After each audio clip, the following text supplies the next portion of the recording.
Everyone, मैं संदीप सिंह आप सबका स्वागत करता हूँ। कैसे हैं आप सब? चलिए, हम लोग राष्ट्रपति पढ़ रहे थे तो वहाँ उसके आगे फॉरवर्ड करते हैं। मैंने कहा था कि जब भी हमें समय मिलेगा तो मैं आप लोग के लिए एक वीडियो लेकर आता रहूँ। तो हम लोग राष्ट्रपति के बारे में बहुत कुछ चीज़ें पढ़ चुके थे कि राष्ट्रपति की इलेक्शन के बारे में, यहाँ तक कि हम लोग इम्पीचमेंट के बारे में पढ़ चुके थे।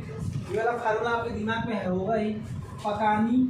देखो, बिना अगर आप इस फार्मूले को याद कर लेंगे, मैं गारंटी लेता हूँ आप वनडे गेम कोई भी देंगे ना, तुरंत सिलेक्शन होगा। एक फार्मूला है राष्ट्रपति का, पकानी कोका। थोड़ा सा फार्मूला हंसी है लेकिन आप फार्मूले को ध्यान दीजिएगा बच्चा, इसी से कल्याण होना है। पकानी कोका दियो दशा, पकानी कोका दियो दशा याद है, जब आपको राष्ट्रपति याद। मैंने बताया था पकानी का मतलब 52 शुरू होता है। राष्ट्रपति का पद का माने कार्यपालिका का प्रधान, निर्वाचन 54 में। कोका माने कोटा क्या है मैनर ऑफ इलेक्शन, उनका चुनाव का क्या तरीका है, चीज़ किसमें है 55 में। का माने कितना टेन्योर है, कार्यकाल 56 में है। दी क्या दोबारा निर्वाचन कैसे होता है 57 में। योग्यता क्या है, क्या क्वालिफिकेशन है 58 में। और द में क्या उनकी दशाएं हैं, क्या कंडीशन है 59 में चर्चा की गई है। और सर शपथ की चर्चा किसमें है, शपथ की चर्चा 60 में है। और इम्पीचमेंट महाभियोग की चर्चा 61 में है। इसी में आपका सब आर्टिकल आ जाता है। अगर ये फार्मूला याद है ना, समझो आपको राष्ट्रपति याद है। वनडे एग्जाम में इससे ज़्यादा क्या पूछेगा आप ही बताओ। और जो चीज़ें पूछेगा पीसीएस लेवल तक पर बता रहा हूँ, पीसीएस में जो आपको एक्सप्लेन करें मैं हर चीज़ आपको बताऊँगा, केवल आप जुड़े रहो साथ। चलिए, आज हमको जो बात करना है, हम लोग 61 आर्टिकल तक देख लिए थे पिछले लेक्चर में। आज हम बच्चा बात करेंगे 62 आर्टिकल के बारे में। 62 आर्टिकल क्या कहता है, ठीक है। हम लोग एक आर्टिकल से चल रहे हैं 52 से। जान जाइए कि आपको हर आर्टिकल याद करवा दूंगा, ये गारंटी है। केवल आप जुड़े रहें बस, केवल आप जुड़े रहें बस, एक आर्टिकल आपको याद हो जाएगा। चलिए, आज हम लोग बात करते हैं किसके, आर्टिकल 62 के बारे में। आर्टिकल 62 के बारे में। आर्टिकल 62 क्या कहता है, सर ध्यान समझिए। देखिए बेटा, जब भी क्या होता है, कभी अगर राष्ट्रपति का पद खाली हो जाए, राष्ट्रपति का पद रिक्त होने की चर्चा किसमें की गई है, राष्ट्रपति का पद रिक्त हो जाए, पद रिक्त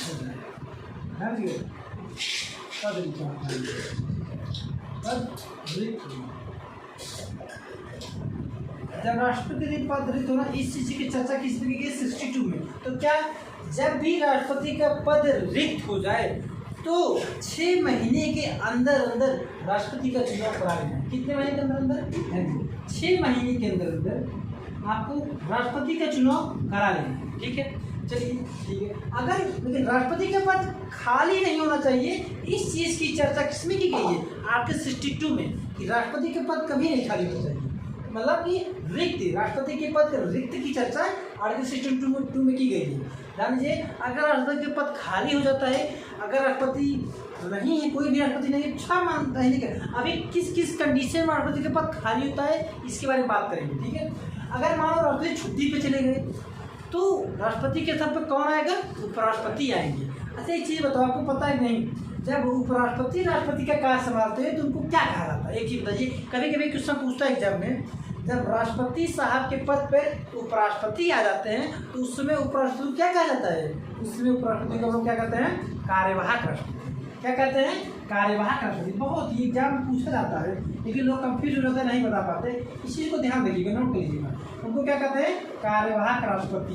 जब उपराष्ट्रपति राष्ट्रपति के पद पर बैठते हैं, किसी कंडीशन में राष्ट्रपति छुट्टी चले गए, किसी के साथ घूमने उमने चले गए, अरे उनका भी परिवार है, उनके भी बच्चे हैं, कहीं घूमने उमने चले गए तो भैया तो कौन आएगा, तो राष्ट्रपति साहब आएंगे उनके पद पे। समझ में आ रहा है, समझते रहिए। चलिए, अब हम आपको बताएंगे कौन सी ऐसी कंडीशन आती है जब राष्ट्रपति का पद खाली हो जाता है। चीज़ों को आराम से समझो, मैं आराम से समझा रहा हूँ। ऐसी क्या क्या कंडीशन है कि राष्ट्रपति का पद खाली होता है, ध्यान समझिए। या तो राष्ट्रपति ने त्यागपत्र दे दिया हो, समझिएगा, या तो राष्ट्रपति ने क्या किया, त्यागपत्र दे दिए हो। दूसरी बात, या तो राष्ट्रपति त्यागपत्र दे दिए हो, या राष्ट्रपति क्या हुआ, राष्ट्रपति पे उनपे जो निर्वाचन है, वो निर्वाचन जो उनका हुआ अवैध निर्वाचन हुआ। मान लो बाद में पता चलता है कि भैया ये तो राष्ट्रपति का निर्वाचन अवैध हो गया, किसी भी प्रकार से उनको अवैध घोषित कर दिया गया उसके निर्वाचन को, तो तीसरी बात, उन पे महाभियोग लगा दिए गए। क्या महाभियोग अगर लग जाएगा तो उनकी पद खाली हो जाएगा उनका। चौथा, राष्ट्रपति की मृत्यु हो जाती है अगर बीच में तो उनका पद खाली हो जाएगा। समझ में आ रहा है? अगर वो त्यागपत्र दे दे या उनका निर्वाचन अवैध हो जाए या उन पर महाभियोग लग जाए या उनकी मृत्यु हो जाए, इस कंडीशन में राष्ट्रपति को अपना पद खाली करना पड़ता, मतलब राष्ट्रपति का पद खाली हो जाता है और 6 महीने के अंदर अंदर ही उनको चुनाव कराना होता है। ठीक है, अगर मान लीजिए राष्ट्रपति अगर छुट्टी पे गए हो तो उनके स्थान पे उपराष्ट्रपति साहब आते हैं और उनको जो वेतन उधर मिलता है सब राष्ट्रपति का पद का मिलता है। जो भी राष्ट्रपति को अलाउंसेज मिलते हैं, जो भी उनको एकोमोडेशन खर्चा सब मिलता है, वो उपराष्ट्रपति को मिलने लगता है जब वो उपराष्ट्रपति साहब राष्ट्रपति के पद पे आ जाते हैं, वही सैलरी मिलती है, वही अलाउंसेज मिलते हैं। इस चीज़ को ध्यान रखिएगा। ठीक है, तब उपराष्ट्रपति पद का, पहली बात तो उपराष्ट्रपति को उपराष्ट्रपति पद का सैलरी नहीं मिलता, ध्यान दीजिएगा। राज्यसभा का सभापति का सैलरी मिलता है उसको, उपराष्ट्रपति को। चीज़ बहुत इंपॉर्टेंट चीज़ है, ध्यान दीजिए। उपराष्ट्रपति को उपराष्ट्रपति होने का सैलरी नहीं मिलता है, वो राज्यसभा का सभापति होता है, चेयरमैन होता है राज्यसभा का, इसलिए उसको सैलरी मिलती है। इस चीज़ को दिमाग में नोट करिएगा। ओके, समझ में आया है कि क्या कंडीशन है, किस पद में खाली हो जाता है? ठीक, क्लियर है? आगे चले, क्लियर है सबको? चलो। अच्छा सर जी, ऐसा कोई राष्ट्रपति है जिसपे इम्पीचमेंट आता लगा हो? नहीं बेटा, यही तो अपने संविधान की खासियत है। अपने संविधान बनाने वाले ने इतना फ्यूचरिस्टिक सोचा, इतना दूरदर्शी थे वो लोग, उन्होंने ऐसा संविधान बनाया कि ऐसी कभी समस्या नहीं आई कि राष्ट्रपति साहब पे इम्पीचमेंट लगा हो। इतना राष्ट्रपति की पद कितनी गरिमा है कि राष्ट्रपति के पद पे एक दाग भी नहीं है। ठीक है, लेकिन राष्ट्रपति को ये तो सब लिखित भाषा में है, किताबी भाषा में है, लेकिन सच्चाई क्या है? राष्ट्रपति साहब किसके परमिशन में चलते हैं तो आपको पता ही होगा, जिसकी सरकार उसका राष्ट्रपति, ये सब तो आप जानते होंगे। लेकिन हम लोग अच्छी बात, अच्छे लैंग्वेज बात करते हैं, जो कॉन्स्टिट्यूशन के शब्दों में लिखा गया है, भाषा में लिखा गया है, उस बारे में बात करें, तो राष्ट्रपति के बारे में सब चीज़। ठीक है, क्लियर है यहाँ तक? किसी बच्चे को कोई भी समस्या है तो उससे पूछ सकता है, यहाँ तक क्लियर है? चलो आगे चलते हैं। अच्छा सर जी ये बताइए, क्या कोई राष्ट्रपति है जो मृत हो गया बीच में? एक नाम फखरुद्दीन अली, फखरुद्दीन नाम था उनका। फखरुद्दीन कौन? फखरुद्दीन। एक नाम और था, मुझे नाम नहीं याद आ रहा उनका, एक और थे, तो नाम नहीं याद आ रहा है, आप लोग भूल करेंगे, मिल जाएगा आप लोग को। एक नाम फखरुद्दीन, उनकी क्या हुआ कि फखरुद्दीन की वो राष्ट्रपति थे तो उनकी मृत्यु हो गई थी, तो उनके स्थान पे कोई और आया। ठीक है, एक नाम और आप देख लीजिएगा। ठीक है, चलिए यहाँ तक आप लोग क्लियर है? आगे चले। ये आपका आर्टिकल 62 तक हो गया। अब हम लोग जो पढ़ेंगे बच्चा, अब हम लोग राष्ट्रपति का पावर पढ़ेंगे। क्या पढ़ेंगे? राष्ट्रपति की शक्तियों के बारे में पढ़ेंगे। चलिए इसको हम रद्द कर देते हैं अच्छे से, यहाँ तक आपको कोई समस्या नहीं आनी चाहिए। सर डॉक्टर जाकिर हुसैन थे क्या? देख लीजिएगा, एक फखरुद्दीन थे, शायद डॉक्टर जाकिर हुसैन थे क्या, कि बीच में ही राष्ट्रपति के दौरान ही उनकी मृत्यु हो गई थी, डॉक्टर जाकिर हुसैन। दो ही नाम है, आप लोग गूगल पर सर्च कर लीजिएगा। जो कॉन्सेप्ट है मैंने आपको दे दिया है, राष्ट्रपति का जब पद खाली हो जाता है, किस किस कंडीशन में खाली होता है, और राष्ट्रपति छुट्टी पे चल के कौन आएगा, इसकी बात किस आर्टिकल में चर्चा की गई, 62 में चर्चा की गई है। यहाँ तक कोई भी दिक्कत हो, कोई भी कॉन्सेप्ट समझ ना आया हो, आप हमसे पूछिए। चलिए अब हम बात करते हैं राष्ट्रपति की शक्तियों की बात। राष्ट्रपति की शक्ति, राष्ट्रपति की बहुत सारी शक्तियाँ हैं, हम एक एक करके पढ़ते हैं। ठीक है, तो पावर ऑफ प्रेसिडेंट, क्या उनको पावर है, क्या अथॉरिटी है, उनका फंक्शन क्या है। सबसे पहले हम लोग जो पढ़ेंगे लेजिस्लेटिव पावर पढ़ेंगे। क्या पढ़ेंगे? Legislative power. तो चलो पहले हम लोग एग्जीक्यूटिव पढ़ लेते हैं, इसके बाद लेजिस्लेटिव पढ़ लेते हैं, चाहे जो पढ़ लो, एग्जीक्यूटिव पढ़ लेते हैं। अच्छा ये तो भाई एक चीज़ बता दो हमें, एग्जीक्यूटिव लेजिस्लेटिव ये सब तो आप जानते हैं कि नहीं? विधायी क्या होता है, कार्यपालिका कौन होता है। चलिए मैं एक इसका अलग कभी वीडियो बना दूंगा कि विधायी का लेजिस्लेटिव क्या होता है, एग्जीक्यूटिव क्या होता है। अगर ये आप लोग जानते हो तो बहुत अच्छी बात है, आप लोग कमेंट के माध्यम से बताइएगा कि वाकई में लेजिस्लेटिव क्या होता है, एग्जीक्यूटिव बेसिक टर्म है, बिना इसके जाने पॉलिटी नहीं पढ़ पाएंगे आप। तो एग्जीक्यूटिव पावर के बारे में हम लोग पढ़ते हैं। इसको हम लोग इंग्लिश कहते हैं क्या, कार्यपालिका शक्ति, कार्यपालिका शक्ति, कार्यपालिका कार्यपालिका शक्ति के बारे में पढ़ते हैं। चलिए पढ़ते हैं। देखिए कार्यपालिका शक्ति में क्या है कि राष्ट्रपति साहब क्या करते हैं, बच्चा ध्यान समझिएगा। जितने भी एग्जीक्यूटिव कार्य होते हैं, जो भी गवर्नमेंट हम लोग देखते हैं कार्य होता है, कोई भी जितने भी चीज़ें एग्जीक्यूटिव से रिलेटेड है, जो कुछ भी होता है एग्जीक्यूटिव से, एग्जीक्यूटिव मतलब जो सरकार काम करती है, जो सरकार है इसमें वो जो काम करती है, जो भी एग्जीक्यूट करती है जो भी कार्य, उस वो जो कार्य होता है वो हमेशा राष्ट्रपति के नाम पे होता है। मतलब क्या मैंने कहा Palkar, executive work always takes place on the name of the president. जितने भी एग्जीक्यूटिव कार्य होंगे इसके नाम राष्ट्रपति के नाम, राष्ट्रपति के नाम। नोट कर लीजिएगा, एग्जीक्यूटिव कार्य जितने भी होंगे किसके नाम पे होगा, राष्ट्रपति के नाम पे होगा। कुछ भी हो तो उसमें राष्ट्रपति रहेंगे। दूसरा समझते चलिएगा, राष्ट्रपति क्या करते हैं, राष्ट्रपति कै को कंट्रोलर एंड ऑडिटर जनरल, कै क्या होता है सर जी, अब ये बात है कै क्या होता है हम बाद में अच्छे से बात करेंगे, आप पहले आप ये समझिए।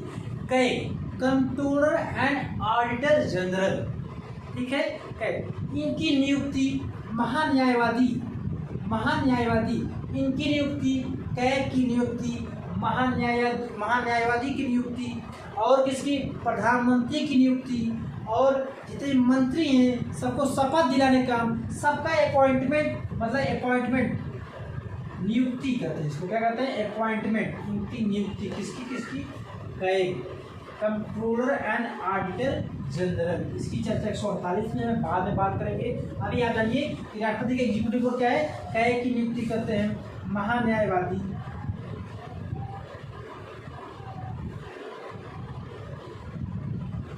महान्यायवादी की नियुक्ति। क्लियर हो रहा है नहीं आपको। अटॉर्नी जनरल, अंग्रेजी में अटॉर्नी जनरल, इंग्लिश वाले भी समझते रह रहा है। हिंदी वैसे मैं इंग्लिश में पढ़ाता हूँ चीज़ें को, लेकिन मैं सोचता हूँ हिंदी में बच्चे ज़्यादा कुछ लोग पसंद करते हैं। अटॉर्नी जनरल की नियुक्ति उसको कहते हैं महान्यायवादी। प्राइम मिनिस्टर की नियुक्ति यही करते हैं, भले प्राइम जो भी जीतेगा चुनाव, जो भी पार्टी जीतेगी उसको, जो लोग जिसको जो पार्टी जिसको पसंद करेगी उम्मीदवार के लिए, उनकी नियुक्ति यही करते हैं, ठीक है। प्लस शपथ दिलाने का मैं कहते हैं, और क्या कहते हैं, ओथ भी है दिलाते हैं।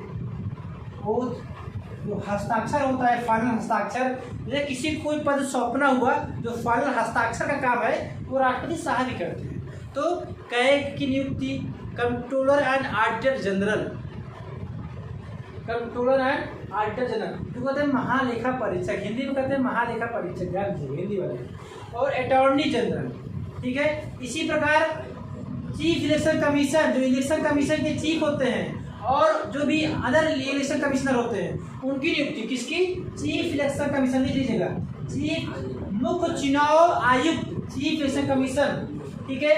और किसका सर, और जो यूपीएससी के चेयरमैन होते हैं, यूपीएससी के चेयरमैन होते हैं, इन सब की नियुक्ति हमारे प्रेसिडेंट साहब करते हैं। ये हो रहा है। और जब प्राइम मिनिस्टर हो गए, देखिए नियुक्ति में प्राइम मिनिस्टर नहीं आएंगे, प्राइम मिनिस्टर नियुक्ति में कौन आएगा, कै हो गए, महान्यायवादी हो गए, चीफ इलेक्शन कमिश्नर हो गए, यूपीएससी के चेयरमैन हो गए, इन सब की जो नियुक्ति होती है क्या करते हैं, जो शपथ दिलाते हैं, शपथ किसको, पीएम साहब को, मंत्रियों को, और भी जो मंत्री हैं इनके कैबिनेट मंत्री, इन सबको शपथ दिलाने का काम राष्ट्रपति साहब करते हैं, ठीक है। एग्जीक्यूटिव पावर की बात कर रहा हूँ, ठीक है, जिससे हम आ रही है।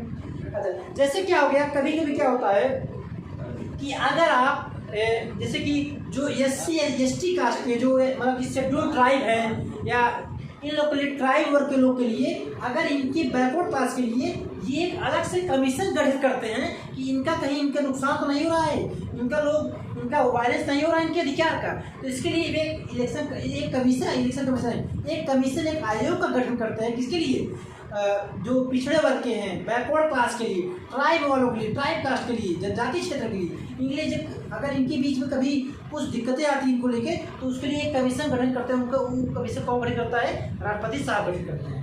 इसी प्रकार सेंट्रल और स्टेट में, या सेंट्रल और स्टेट में, स्टेट्स में कोई झगड़ा होता है, उसमें भी जो उसका लीड करता है, झगड़ों को निपटारा करता है, उसका गठन कौन करता है? राष्ट्रपति साहब करते हैं। ये सब चीज़ें आपको पता हो चाहिए। तो एग्जीक्यूटिव पावर समझ में आ जाए, क्लियर है एग्जीक्यूटिव पावर। चलिए आज हम लोग बात करेंगे एग्जीक्यूटिव पावर के बारे में। हम लोग अगले लेक्चर में लेजिस्लेटिव पावर, फाइनेंशियल पावर और जितने भी पावर हैं हम लोग सब बात, डिप्लोमेटिक पावर, बहुत अच्छे से पढ़ेंगे बच्चा। केवल आप लोग जुड़े रहिए। चलिए दोस्तों आज के लिए इतना रखते हैं। बहुत बहुत धन्यवाद।